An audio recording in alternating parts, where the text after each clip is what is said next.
Vuélvete a Dios. Ezequiel 18, 23 y 24. ¿Quiero yo la muerte del impío? Dice Jehová el Señor. No vivirá si se apartare de sus caminos, mas si el justo se apartare de su justicia y cometiere maldad e hiciere conforme a todas las abominaciones que el impío hizo, vivirá él. Ninguna de las justicias que hizo le serán tenidas en cuenta. Por su rebelión con que prevaricó y por el pecado que cometió, por ello morirá. Pueden acomodarse. Gloria a Dios. El tema que tenemos para hoy, la muerte del impío, está marcado con el número 1744. La muerte del impío. ¿Conoce usted algún impío? ¿Conoce usted a alguien que haya muerto y que sea impío? Hoy queremos aclarar algunas cosas que el Señor quiere que sepamos, porque es de nuestra conveniencia y de nuestra ayuda espiritual. Todos sabemos o creemos saber lo que es un impío, y todos creemos saber lo que significa muerte. El destino general de todo ser vivo es la muerte. Todos sabemos que hay un más allá. Aunque tratemos de ocultarlo y de olvidarnos, sabemos que hay un más allá. Antes de llegar al más allá, hay un puente que se llama la muerte. Esa es la muerte física, la muerte material, lo que todos conocemos como muerte. Pero el concepto muerte se extiende un poco más, porque abarca cesación de vida o cesación de vigencia. Cuando una cosa deja de funcionar, decimos se murió, se acabó, se terminó. Porque hay diferentes tipos de muerte. Hay una muerte social. En el ámbito de la sociedad hay un tipo de muerte que es también la conclusión de un ejercicio, la cesación de una vigencia. Por ejemplo, hay muerte política. Hay personas que en X tiempo estuvieron muy activos en la política, pero de un momento a otro se apagan. Entonces usted dice, ya ese es un cadáver, un muerto político. Pero también lo hay en el arte. Personas que por un tiempo fueron muy famosos, muy conocidos, y de repente se apagan, dejan de sonar, ya la gente no le va, no le interesan sus canciones, sus actuaciones. Entonces son muertes sociales, igualmente que muerte económica. Hay muchos tipos de muerte cuando cesamos en el ejercicio de algo que nos caracterizó. Está entonces la muerte física, que es la desconexión del alma y el cuerpo. Eso es todo lo que es la muerte. Cuando el alma se desconecta del cuerpo, ya. Ahora, ¿por qué se desconecta?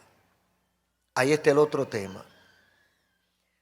¿Por qué el alma se desconecta del cuerpo? Por muchas razones. Cuando ya el cuerpo no puede seguir viviendo, por una enfermedad que tenga, el cuerpo queda inerte y el alma se retira. Pero es posible que el cuerpo esté funcionando bien y el alma se retire. Le llaman muerte súbita. Luego dicen, murió de un infarto, de un paro cerebral. Pero lo que pasó fue que el alma se retiró. Y al retirarse el alma, el cuerpo quedó inerte. Esas son la muerte física por la cual todos nosotros, tarde o temprano, vamos a pasar.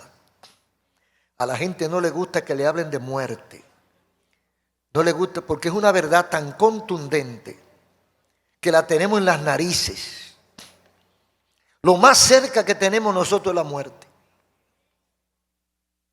En cuestión de minutos, a veces de menos de minutos, uno pasa de la vida a la muerte. Entonces está la muerte espiritual. La muerte espiritual. El humano, nosotros, hemos sido creados para honra, gloria y alabanza del eterno Dios creador y para mantener una comunión permanente con Él. Esto nos diferencia de las plantas y de los animales. Las plantas son seres vivos y las plantas mueren. Los animales son seres vivos y los animales también mueren. Los parásitos, todos los seres mueren, pero no son hechos con la misma finalidad que fuimos hechos nosotros. Somos los únicos seres vivos que tenemos trascendencia de la vida material a la vida eterna o a la vida espiritual. Entonces nosotros fuimos creados para honra de nuestro Creador. No todo el mundo está cumpliendo esa función. Hay muchos que le están dando gloria y honra a todas las otras cosas menos a quien deben dársela. Pero hay un grupito que nos hemos detenido en nuestra velocidad y hemos dedicado tiempo para darle honra y gloria al Señor. Entonces, la muerte espiritual es cuando, o segunda muerte, como lo llama la Biblia en Apocalipsis, es la separación de esa alma de ese Dios. Cuando se desconecta el alma, nos desconectamos de manera permanente de nuestro Dios, se llama muerte espiritual, separación, cierre de toda posibilidad de volver a tener relación con el Creador. Mientras que los salvos disfrutarán vida y comunión permanente con el Creador, los perdidos no tienen la esperanza de volverse a conectar con Dios. Ahora, la Biblia tiene sus definiciones en cuanto a impío. ¿Qué es un impío? Yo le pregunto a cada uno y cada quien tiene su concepto. Alguien dirá, bueno, un impío es uno que dice mala palabra. Un impío es uno que roba. Un impío es uno que miente. Un impío es uno que engaña. Un impío es uno que no va a la iglesia. Cada quien tiene su idea de lo que es un impío. Ahora, en sentido general, un impío es uno que no practica la piedad, que es contrario al buen vivir. Es un practicante de la iniquidad, uno que no le interesa la justicia. Entonces la Biblia tiene sus definiciones. Y una de las definiciones de la Biblia es que el impío es contrario al justo. Mientras el justo se preocupa por agradar a Dios, el impío no se preocupa por agradar a Dios. Mientras el justo se ocupa de estar bien con todo el mundo y de hacer las cosas correctamente, el impío no le interesa en lo más mínimo estar bien con nadie. Hay gente que se complace con ser malo, con hacerle daño a los demás. Entonces son practicantes del mal, contrario al justo. Dice 18, 5 y 9 de Ezequiel. El que hiciere según el derecho y la justicia, ese es el justo. No alzare sus ojos a los ídolos, ni violare la mujer de su prójimo, ni oprimiere a ninguno, que al deudor devolviere su prenda. O sea, el que coge prestado y paga, ese es justo. El impío coge prestado y no paga. El que no cometiere robo, el impío roba. El justo es el que no comete robo. Y diere pan al hambriento, ese es el justo. El que dé vestido al desnudo y no prestare a interés ni tomare usura, que en mis ordenanzas caminare y guardare mis decretos, este es justo. Este vivirá dice Jehová. Usted en su casa le da un poquito de mente a eso que dice Ezequiel 18, 5 y 9. Para que usted vea qué es lo que significa un justo, que a su vez es contrario al impío en la palabra de Dios. Es una persona que hace justicia. Es una persona que no idolatra, que se concentra en adorar a Dios. Es una persona que no viola el derecho del prójimo, que no oprime, que no abusa, que no coge prestado para no pagar, que no presta a usura. O sea, el que no es explotador, ese es el justo. Entonces el impío es el que hace todo eso. El que coge prestado y no paga, el que comete robo, el que no da pan al hambriento, el que no da vestido al desnudo, el que presta, hipoteca una casa, ¿verdad? Por 100,000 pesos, pero la casa vale 2 millones. Él la hipoteca por 100,000 pesos y se la quita el dueño. Por esos 100,000 pesos deja a esa familia en la calle. Eso es un impío. ¿Cuántos impíos habrán? Mire, si uno le aplica la Biblia, hay muchos impíos que practican la maldad. Y a veces son tan inocentes que no se dan cuenta que están siendo malos y que están ejercitándose en la impiedad. Entonces, eso es una de las definiciones bíblicas del impío. Pero también el indiferente, practicante de todo lo que Dios prohíbe.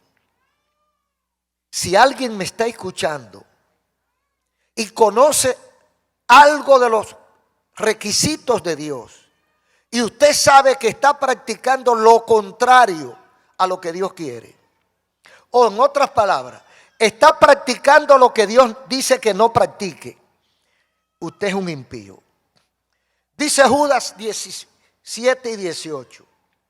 En el postrer tiempo habrá burladores que andarán según sus malvados deseos. ¿Qué es un impío? Uno que aunque conozca el deseo de Dios, él no le importa qué quiere Dios ni qué no quiere. A él lo que le interesa es lo que él quiere. Él disfruta sus deseos, practica lo que a él le gusta. Y usted le dice, pero eso está prohibido por Dios. A él no le importa eso. Precisamente él goza con eso. Porque son burladores, dice el apóstol Judas. Son burladores que andan según sus deseos malvados.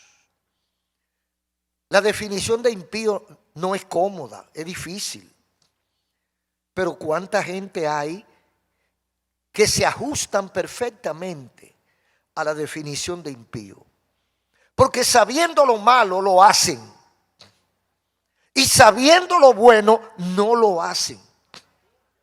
Entonces si decimos que es un impío, no es simplemente el que no va a la iglesia. Es el que practica la maldad. Si usted practica la maldad, aunque esté en la iglesia, es un impío. Aunque esté en el púlpito. Si usted ejercita la maldad, y maldad o iniquidad es lo que Dios ha prohibido, lo que va en contra de las reglas divinas y de las reglas humanas. Si usted practica eso, no importa que esté en el altar, usted es un impío y se está burlando de Dios, y hay peligro en eso. En tercer lugar está el inicuo, que es una vida desafiante a las reglas divinas. Lo hace de maldad. Porque hay algunos que lo hacen sabiendo que es malo, pero hay otros que disfrutan cuando saben que eso no se debe. Por ejemplo, yo he oído hombres que le gustan las mujeres ajenas. Le gustan las mujeres ajenas. O sea, si las muchísimas mujeres que son libres, a ellos no les interesa mucho esa. Es la que tiene su marido. Porque ellos entienden que el riesgo el peligro, les sube la adrenalina. Y ellos disfrutan más con una mujer a la cual pueden estar acechando y que tiene un marido que la puede estar persiguiendo, que con una mujer que no tenga problema. O sea, son desafiantes y burladores de las reglas divinas. ¿Por qué? Simplemente porque toda la Biblia prohíbe el adulterio. Desde la antigüedad hasta la modernidad. Toda la Biblia prohíbe el adulterio. El adulterio es la convivencia o la alteración de un pacto matrimonial. Cuando dos personas se casan, lo más sencillo que hacen, lo número uno, es jurar fidelidad. Entonces, cuando eso se altera, cae en adulterio. Entonces el impío disfruta porque sabe que no se puede. Entonces, como sabe que no se puede, tiene un sabor distinto. Y hay hombres y hay mujeres también que le gustan los hombres ajenos. Yo escuché una que dijo que esos saben más cómo se trata una mujer. Entonces dice Romanos 1:18, porque la ira de Dios se revela desde el cielo contra toda impiedad e injusticia. Y versículo 32, quienes habiendo entendido el juicio de Dios, que los que practican tales cosas son dignos de muerte, no solo las hacen. El impío no solamente practica su impiedad.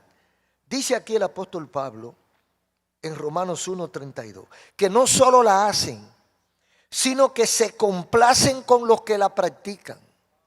Aleluya. O sea, no es solamente que yo robo, es que yo disfruto cuando el otro roba. No es solo que yo miento, es que yo gozo cuando el otro habla mentira. No es solo que yo hago lo malo, es que yo disfruto la maldad que hace el otro y me deleito mirando el mal. Esos son los impíos. Esas son descripciones que da la Biblia acerca del impío. Ahora, ¿quiere Dios que muera el impío? Eso es una pregunta complicada. Dios no quiere que muera el impío. Dios no quiere que el impío muera. Pero hay una sola forma de que el impío no muera. ¿Sabe cuál es? Dejando de ser impío. Porque vamos a morir todos. Pero Dios no quiere que el impío muera. ¿Qué es lo que Dios no quiere? Dios lo que no quiere es que muramos sin conocerlo. Que yo deje de ser impío antes de morir. ¿Por qué? Porque las consecuencias que vienen luego, yo puedo economizármela. Porque a pesar de que hay una enseñanza que dice que hay gente que vino marcada para salvación y hay gente que vino marcada para perdición, la Biblia dice lo contrario. Y vamos a ver. Si yo puedo ser impío o dejar de ser impío, y el impío, y puedo morir sin ser impío porque me arrepiento, ¿qué es lo que Dios está buscando? Dios está buscando mi salvación, mi redención. ¿A qué tipo de muerte se refiere la Biblia? A las dos.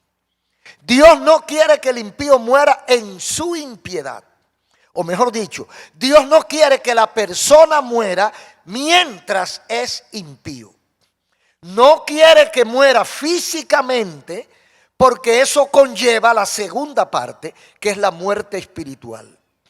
Si usted muere sin Cristo, dejó de existir físicamente y dejó de existir espiritualmente, porque se produce la separación eterna entre usted y Dios. Es decir, se acaba la esperanza. Cuando morimos sin Cristo, morimos sin esperanza.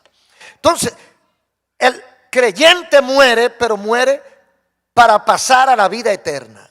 El no creyente muere también, pero no tiene esperanza de vida eterna, sino de muerte eterna. ¿Y qué es muerte eterna?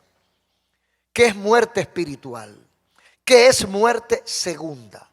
Es la muerte que significa separación permanente entre esa alma y Dios. La Biblia dice que el alma es eterna. Y si dice la Biblia que el alma es eterna, está diciendo que nunca dejará de ser. Si el alma es eterna, quiere decir que el alma no muere. Entonces, si no muere, en algún sitio debe estar. Si no está aquí dentro del cuerpo, está en otro sitio. Hablábamos del más allá. El alma va a pasar de esta vida a un más allá. Pero el más allá, según enseña la Biblia, el más allá se divide en dos: con Dios o sin Dios. En el que llamamos nosotros paraíso, o en el que llaman algunos el nirvana, en el que llamamos la presencia de Dios, lugar de paz, lugar de bendición, o el otro lugar que la Biblia lo llama lugar de tormento o lago de fuego. Esos son los dos sitios que registra la Biblia. Entonces, como el alma es eterna, eternamente va a vivir o va a estar en uno de esos dos sitios. O en el paraíso, en lo que llamamos paraíso, o en lo que llamamos lugar de tormento. Entonces, cuando decimos muerte eterna, es separación eterna de Dios. Entonces, eso es lo que Dios no quiere: que el hombre muera sin Él. Que el hombre muera sin entregar su vida a Cristo, para que tenga esperanza del más allá en un lugar de bendición. Hay una sentencia en el versículo 20 del 18 de Ezequiel. La justicia del justo será sobre él, y la impiedad del impío será sobre él. El que haga justicia tendrá un tratamiento, y el que practique la impiedad tiene otro tratamiento. Eso se llama justicia de parte de Dios. Porque sería injusto de parte de Dios que uno que tenga su vida agradándole a Él lo condene, y uno que tenga su vida burlándose de Él lo salve. Entonces, hay una afinidad entre mi vida y mi futuro. Si yo vivo para Dios aquí en la tierra, yo viviré para Dios después que me vaya de esta tierra. Bendito el nombre del Señor. Entonces, aquí hay unas recomendaciones que se dan en el capítulo 18 de Ezequiel. Dice: mas el impío, si se apartare de todos sus pecados que hizo, y guardare mis estatutos, e hiciere según el derecho y la justicia, de cierto morirá y no vivirá. Todas las transgresiones que cometió no le serán recordadas, en su justicia que hizo vivirá. El impío está condenado, según dice la Biblia. Dice: ¿quiero yo que muera el impío? Dice Jehová: no quiero que muera el impío. No vivirá si se apartara de su camino. O sea, si el impío mantiene su trayectoria, si yo sigo caminando por esta trayectoria y sigo derechito, cuando llego aquí, que termina mi espacio, me voy a caer. Pero si yo me devuelvo o yo camino para otra dirección, entonces yo no voy a sufrir la consecuencia de si sigo caminando. Si el impío sigue su trayecto y no se detiene a reflexionar, el final del impío será catastrófico. Pero si el impío llega a un momento que piensa y dice: el camino que llevo me llevará al abismo, la carretera que llevo me lleva al infierno, este camino acabará con mi vida y con mi familia, todo lo que gano me lo bebo, lo fumo, me lo llevo de juca, lo boto en las patas de los caballos, de los gallos. si sigo este camino, me va a llevar el diablo. ¿Qué yo hago en esa reflexión? Yo digo, ya está bueno para impiedad. Ya está bueno para esta vida libertina. Tengo que hacer un cambio. Tengo que reflexionar. Tengo que cambiar mi vida porque no me conviene.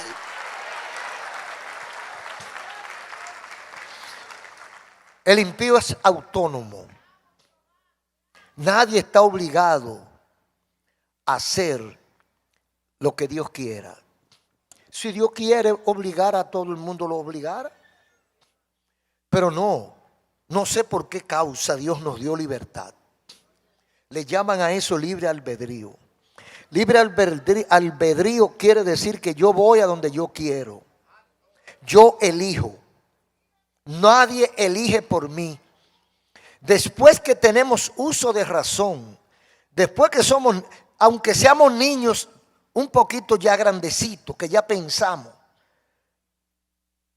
que ya sabemos el bien y el mal, desde que tenemos edad en que pensamos en el bien y el mal, ya nosotros estamos en capacidad de decidir nuestro destino.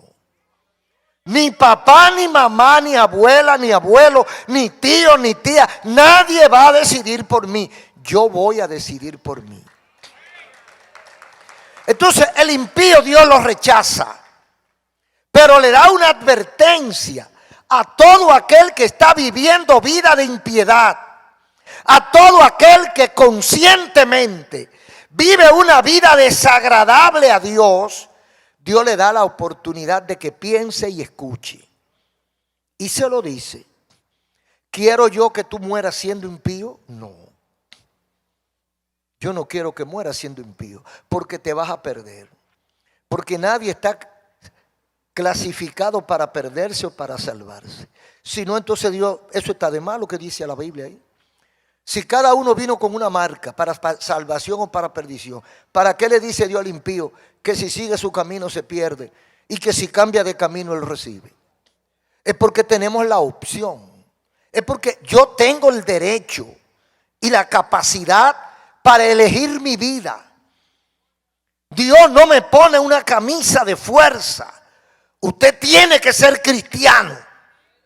Usted tiene que ser... No. Dios nos pone en bandeja. Mira, aquí hay café y aquí hay té. ¿Quiere té? Toma té. ¿Quiere café? Toma café. Aquí hay agua. Yo no quiero ni té ni café, lo que quiero es agua. Bueno. Dios no nos obliga, hermano. Amigo, lo más lejos que Dios llega es a ayudarte a entender el bien y el mal. Eso es lo más lejos que Dios llega. Dios no pasa de ahí. Dios le abre los ojos, el sentido, el entendimiento a la gente para que sepa definir el bien y el mal. Y todo el mundo sabe cuando está haciendo lo bueno y cuando está haciendo lo malo. Hasta los niños. Usted ve que los niños están haciendo una cosa mal hecha y cuando usted llega ellos se asustan y dejan de hacer lo que están haciendo. ¿Y por qué lo estaba haciendo? Porque la maldad es buena. La maldad gusta a la carne. La maldad es inclinación natural del ser humano. Entonces cuando estamos haciendo la maldad, como que estamos en nuestras anchas. Estamos como disfrutando. Entonces por eso los niños, 6, 7, 8 años, ya ellos saben las cosas buenas y malas. Entonces cuando usted los sorprende, se asustan. Y si lo aprieta mucho, dice que no fueron ellos. Porque entonces ahí le sale la niñada. Usted lo encontró haciendo el hecho y él dice que no fue él. Porque la intención es evadir responsabilidad. Y esa es la misma línea que seguimos después que somos adultos. Tratar de evadir responsabilidad para hacer lo que nos da la gana. Entonces el impío, Dios le da el aviso. No quiero que mueras. O sea, no vayas a creer que yo soy un Dios cruel.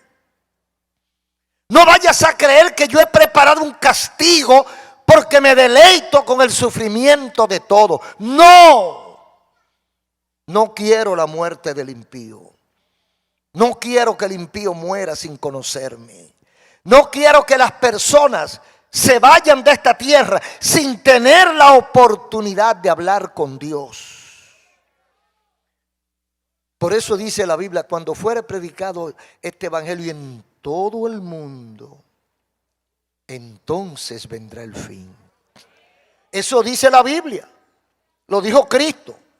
Cuando fuera predicado este evangelio en todo el mundo. Por eso es que nosotros tenemos que predicar a diestra y a siniestra.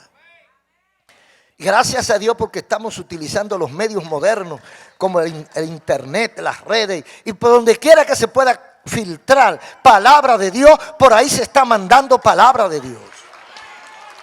Porque es necesario, para que esto se acabe, para que pasemos de aquí a otro lugar mejor, tiene que predicarse el evangelio por todo el mundo. Y entonces vendrá el fin. ¿Por qué? No es para que se convierta todo el mundo. El evangelio no se predica solamente para que se convierta todo el mundo, porque todo el mundo no se va a convertir. Es para que todo el mundo tenga la oportunidad de oír la verdad, de oír hablar de Dios, y para que todo el mundo tenga la bendición de poder elegir entre el bien y el mal. ¿Por qué? Porque de ahí depende el futuro eterno de nuestras almas, de nuestras vidas. Entonces dice el versículo 23, ¿quiero yo la muerte del impío? Dice Jehová. No, no vivirá si se apartara de su camino. O sea, si el impío sigue su camino, morirá. Pero si se aparta de ese camino, ¿no vivirá? Sí vivirá. O sea, aunque usted diga que yo nací para ser condenado, si yo abandono el camino de impiedad, soy salvo. Eso es un choque que hay ahí de trenes. Si alguien nació para ser salvo y practica la impiedad, ¿se va a salvar? Vamos a ver lo que dice el versículo 24. Mas, si el justo se apartare de su justicia y cometiere maldad e hiciere conforme a todas las abominaciones que el impío hizo, ¿vivirá él? Ninguna de la justicia que hizo le serán tomada en cuenta. Por su rebelión con que prevaricó y por el pecado que cometió, morirá. Mire qué peligroso está. O sea, yo puedo estar metido en una iglesia, yo puedo andar con una Biblia bajo el brazo que no me la despego, ni para bañarme, le pongo un plástico. Pues yo no me despego de esa Biblia, varón. Yo soy un santo de Dios. Pero aquí dice que si ese justo, si ese salvado, entre comillas, si ese ministro, si ese vocero de Dios practica la impiedad del impío y no practica la justicia, si ese justo hace lo malo y se aparta de la justicia y cometiere maldad e hiciere conforme a las abominaciones que hizo el impío, ¿vivirá el justo? No vivirá. Por su pecado morirá. Mire qué dos choques son esos. El impío puede ser lo más malo que, bueno, igual que el diablo, porque más malo que el diablo no puede ser. Pero si es impío, que es malísimo, que nadie lo quiere, hay gente así, no lo quieren en la casa, no lo quiere la familia, no tiene amigos, y los amigos que tiene le tienen miedo, o los que viven cerca de él, porque ya conocen su trayectoria que no es nada bueno. Hay gente que son malas y que nosotros lo conocemos por muchos años y todo lo que ha hecho en la vida es malo. ¿Qué piensa uno? El infierno tienen que estarlo calentando para cuando él llegue, porque ese sí es malo. Ese sí es malo. Pero hay un choque con la Biblia, porque dice la Biblia que si es impío, hijo del diablo, que solo ha vivido para hacer maldad, un día, aleluya, un día se detiene en su loca carrera y dice: yo voy a cambiar. Yo voy a dejar de esta vida para cambiar y acercarme a Dios. ¿Dónde hay una iglesia? Y va y se mete a la iglesia. Y los hermanos cuando lo ven se ponen ojerizos. Cuidado, varón. Ese es un diablo. Dice la Biblia. Oh, gloria a Dios.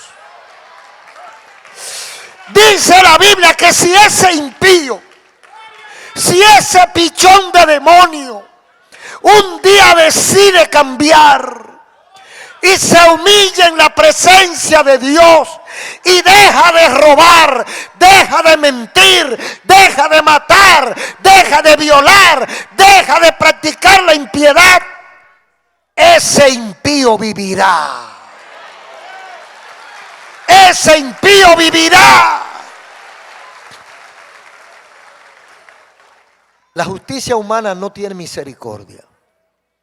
Para nosotros hay gente que no tiene perdón. Pero para Dios no hay gente que no tenga perdón. Yo no lo entiendo, pero eso es lo que enseña la Biblia. Hay gente que si fuera yo a lo mejor no lo perdonara. Pero Dios lo perdona. ¿Y quién soy yo para decir que no? A veces pasa en la calle y a veces pasa en la iglesia. A veces pasa en la iglesia que hay personas insoportables que usted dice: yo no lo aguanto, pero Dios lo aguanta. Y por eso yo he aprendido que debo aguantar a todos. Porque si Dios me aguanta a mí, si Dios aguanta a cualquiera, ¿por qué yo he de rechazar a alguien porque no lo aguanto? Entonces lo que tengo que hacer es pedirle a Dios fuerza para aguantar a mi hermano. Ahora, por otro lado está el paralelismo de Dios. El impío hizo de todo y un día se arrepintió y volvió, reconoció, pidió perdón, se humilló y toda su carga de pecado la soltó y se revistió de justicia. Pero hubo uno que toda su vida le sirvió a Dios y la gente lo veía por la calle, era un santo. Y usted veía que ni ruido hacía, casi ni hablaba porque se contaminaba. Es porque hay gente que son tan santos que no comparten con el otro. Un vestido aquí hasta arriba y todo muy, muy circunspecto, muy ceñido, muy a la verdad. Y usted ve que es un santo. 10 años, 15 años, 20 años. Y dice: no, es un santo. Es un santo. Usted no se ha ido para el cielo de casualidad. Pero es un santo. Pero es posible que ese santo adentro, allá en el fondo, tenga un demonito de odio. Y un día se revela ese demonio. Y ese santo abandona el camino de la santidad. Deja de practicar lo que él sabe que enseña la Biblia. Y entonces, porque él tuvo 20 años sirviéndome, ¿se va a salvar? Bueno, aquí dice muy claro. Aquí dice muy claro. Ninguna de la justicia que hizo serán tomadas en cuenta. Si se rebelare el justo y se apartare de su justicia y cometiere maldad, y en vez de hacer lo que antes hacía, ahora está haciendo lo que hace el impío. Mira, el impío dejó el camino y vino el justo y lo cogió. Entonces cambiaron las posiciones. El impío se fue para donde estaba el justo y el justo se fue para donde estaba el impío. Entonces, ¿qué voy a hacer con el justo? Por el pecado que cometió, morirá. O sea, el castigo no se lo despinta a nadie, porque la salvación consiste en el que llegue hasta el fin. El que llegue hasta el fin, ese será salvo. Hay 3 cosas que aquí el Señor en el versículo 21 y 22 pide. Dice: mas el impío, si se apartara de todos sus pecados que hizo y guardare mis estatutos e hiciere según el derecho y la justicia, vivirá y no morirá. Todas las transgresiones que cometió no le serán recordadas. en su justicia vivirá. El impío, o sea, toda la maldad que usted hizo en el mundo, no le serán recordadas. En su justicia vivirá, dice el Señor. Ahora hay 3 requisitos para cumplir, para yo aplicar con éxito a esta categoría de un impío que fue salvo. ¿Qué tiene que hacer el impío para no morir? Porque dice que el Señor no quiere la muerte del impío. ¿Qué tiene que hacer un impío para no morir? 3 cosas. Apartarse del pecado. Dice, si se apartara de todos sus pecados. Segundo, guardar mis estatutos. Guardar mis estatutos.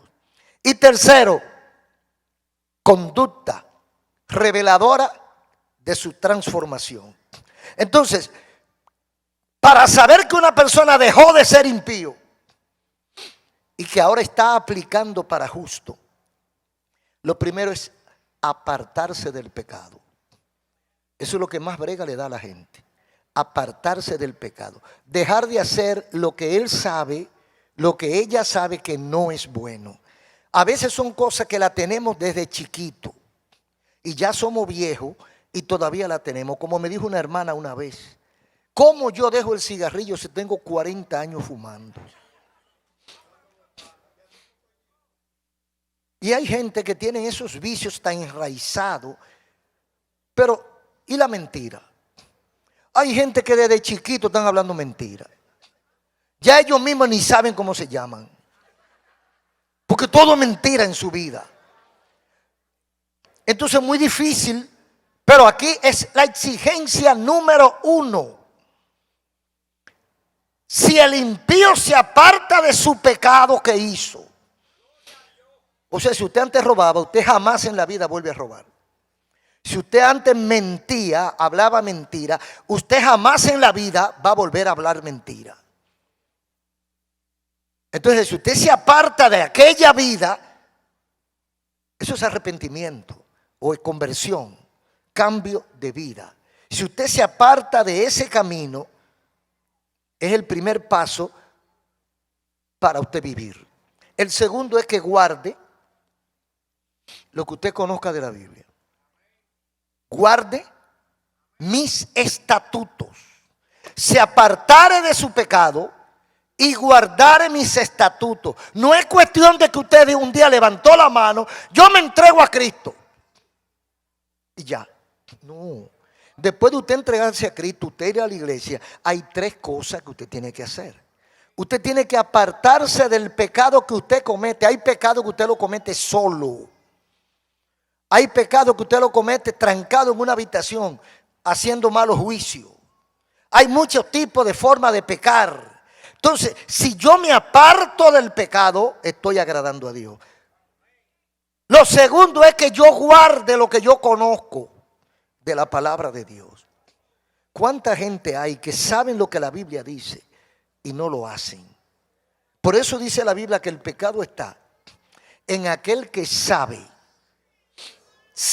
hacer lo bueno, pero no lo hace. Porque es más fácil hacer el mal que hacer el bien.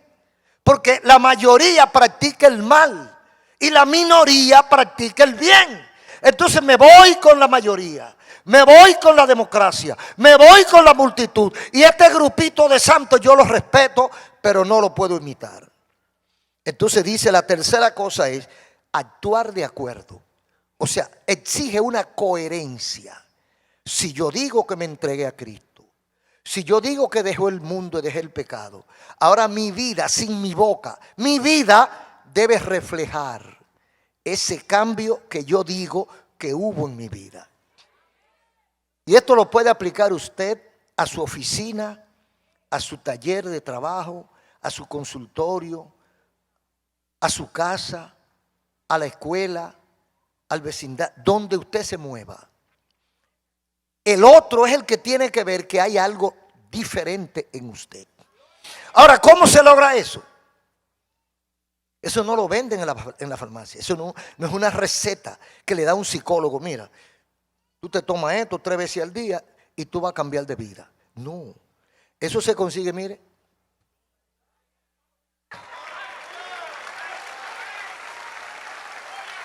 Si tú hablas con Dios, las cosas cambiarán. Orando, cualquier necesidad Él la resolverá. Orando. Esa es la clave. Orando. ¿Tienes problemas con tu carácter? Ora. ¿Eres débil?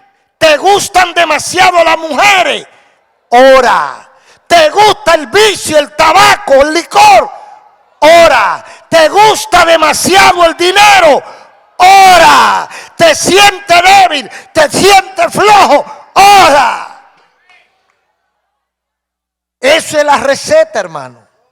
Cuando yo me siento flojo, hay momentos que usted no quiere ni cantar ni llorar. Se siente como así, como... Entonces usted, por disciplina, no por deseo, por disciplina, usted se va y se tranca y habla con Dios.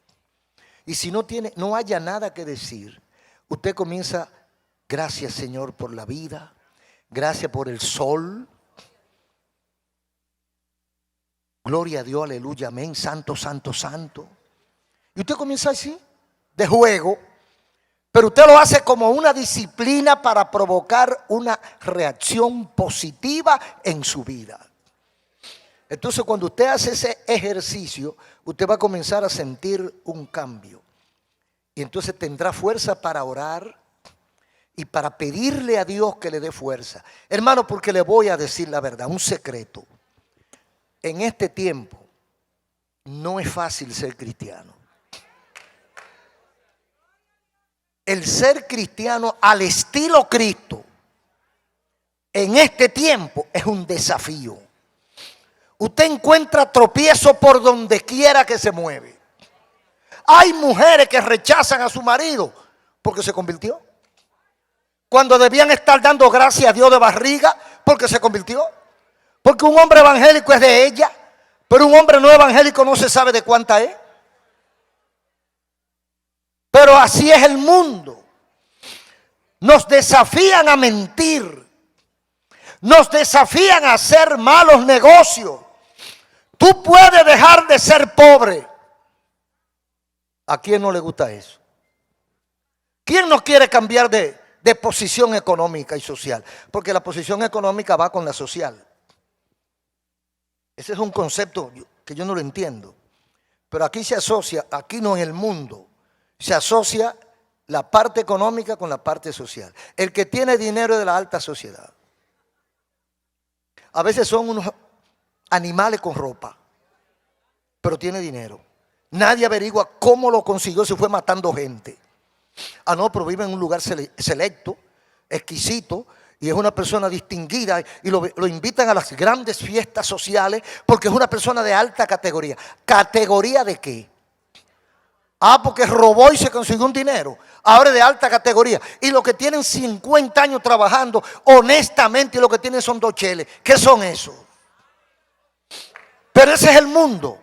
Entonces es un desafío para nosotros. Una persona que puede conseguir unos millones hablando una mentira o haciendo un negocito raro, dice: eso es deshonesto, eso es corrupción. Yo no estoy para eso. Yo estoy para hacer las cosas correctas. Pues eso es un peligro, hasta lo pueden matar. Ese es el mundo. Entonces, ser cristiano al estilo Cristo en este tiempo es un peligro. Es un desafío. Pero ¿sabe quiénes van a entrar al cielo? Los valientes. Los valientes. Siempre recuerdo las palabras de uno de los grandes reyes o emperadores de la antigüedad, que le mandaron a decir: hay tanta gente contra ti que con nuestras lanzas podemos tapar el sol. Dice el mejor: peleamos a la sombra. Aleluya. Hay tanta maldad en el mundo que tú no puedes ser salvo. Hay tantos impíos en el mundo que tú eres una vergüenza cuando te levantas a decir que eres cristiano. Digo, mejor. Porque cuando nadie tiene una linterna, un flashlight, un foco, yo tengo uno solo y ese solo lo ven todos. Gloria a su nombre. La muerte del impío. Dios no quiere que muera el impío. Dios quiere que el impío, antes de morir, deje de ser impío. Para que no muera como impío, sino muera como justo. Y definimos a justo como aquel que se preocupa por obedecer a Dios, por hacer la voluntad de Dios. Entonces Dios no quiere que nadie se muera sin hacer su voluntad. Lo que quiere decir que todo el que me escuche tiene la oportunidad de comenzar una vida diferente, de poner su destino en buenas manos. Señor, yo no puedo, yo soy un infeliz, yo soy débil, pero voy a hacer el esfuerzo. Te voy a entregar mi vida para que tú la cambies y me capacites para ser un hombre o una mujer de acuerdo a tu voluntad. Y cuando usted da ese paso, el Espíritu Santo lo respalda y Dios le envía ángeles para protegerlo. Eso es la experiencia de la mayoría de nosotros y es la información que está en la Biblia. Un aplauso a Cristo. Querido amigo, acabas de escuchar el mensaje de la palabra de Dios y Dios habló a tu corazón. Si quieres comenzar una vida nueva, entrégale tu vida a Cristo, tu corazón. Repite conmigo esta breve oración. Amado Dios, te adoro y te alabo y te agradezco haberme hablado al corazón. Señor, reconozco haber pecado contra ti. Hoy me arrepiento, te pido perdón, te entrego mi corazón y acepto a Jesucristo como mi Señor y mi Salvador. Lávame con tu sangre y escribe mi nombre en el libro de la vida. Amén. Si lo hiciste de corazón, busca una iglesia cristiana evangélica y asiste a los cultos. Y todos los días lee la Biblia y habla con Dios en oración. Y allá en el cielo nos veremos. Dios te bendiga.